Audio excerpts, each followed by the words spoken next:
Suddenly, a big shouted voice resounded in the teacher's room. Everybody in that room looked in that direction and found an older teacher shouting at the boy student with a very angrily.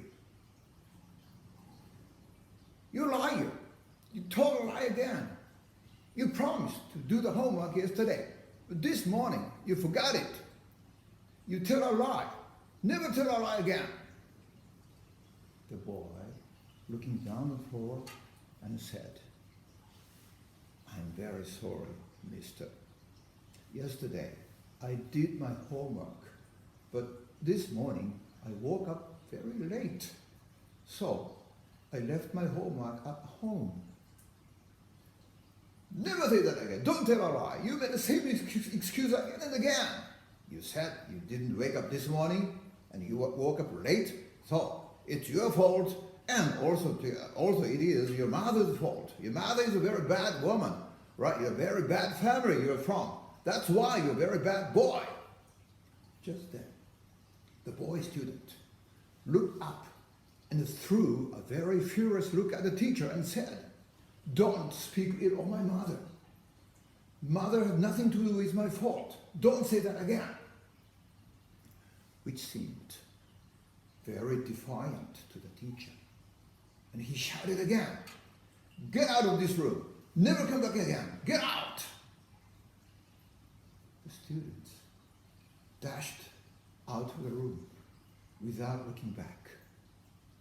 And the whole day long, nobody knew where he's gone.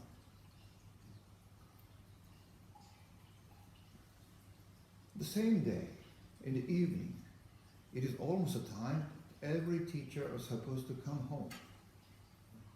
The boy found standing alone just in front of the main entrance of that building. The boy standing there with a very, very serious look on his face. And he was holding a white paper bag under his arm. He was just about to do something, then suddenly he heard his name called from behind.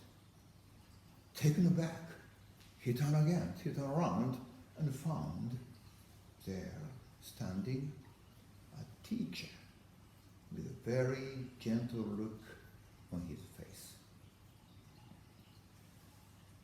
The boy didn't know his name, but he knew that the teacher was always wearing white, shabby, dirty white robe all day, every day.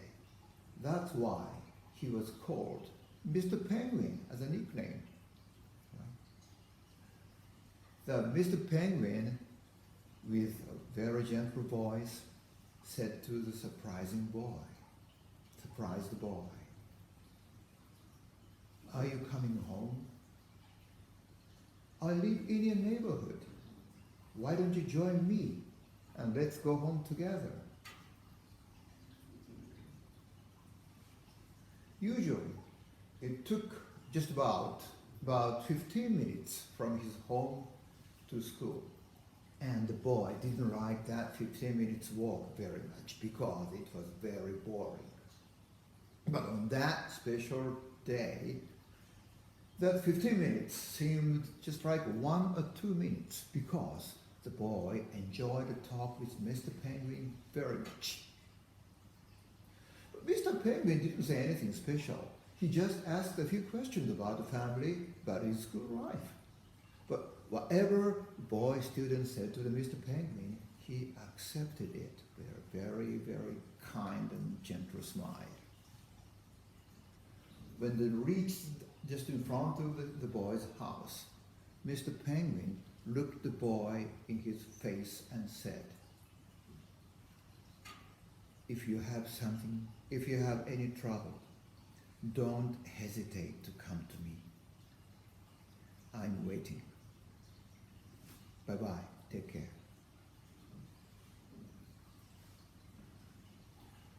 Back in his room, the boy found that his heart was filled with Mr. Penguin's kindness. And with just a bit of curiosity, he opened the school address book and found Mr. Penguin's address is just the opposite side of the city. And the boy knew very well it took more than 1 hour to walk from his house to that address. Just at that time, the boy realized everything.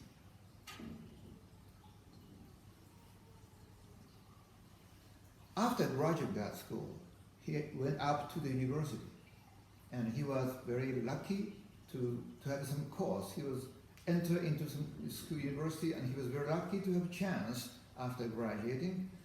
He took the teacher's course, and he became a teacher after graduating the university, hoping someday he would be like Mr. Penguin. And he was very lucky to have some chances and position in some schools. And he taught, he'd been teaching for a long time and enjoyed the teaching and interaction with the students very much. And the boy is now standing in front of you.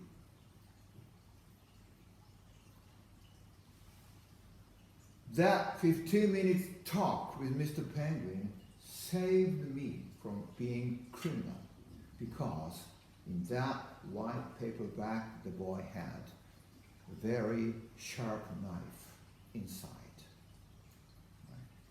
That 15 minutes saved me. That 15 minutes talk with Mr. Penguin guided me all through my life.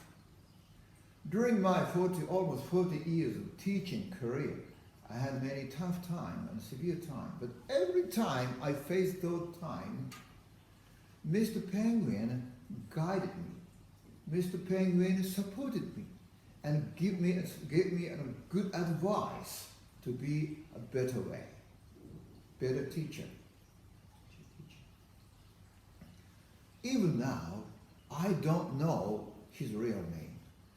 And I even don't know whether or not he is still living in this world. But Mr. Penguin is living in my heart. Mr. Penguin is living inside me. Mr. Penguin's intention is kind heart lived in me. Every time I face on the Facebook, the Mr. Penguin's existence, Mr. Penguin's figure always guide me and will guide me in a better way. So, I'd like to wrap up my today's speech by asking you one question for my fellow Toastmasters. Who is your Mr. Penguin, and where is he?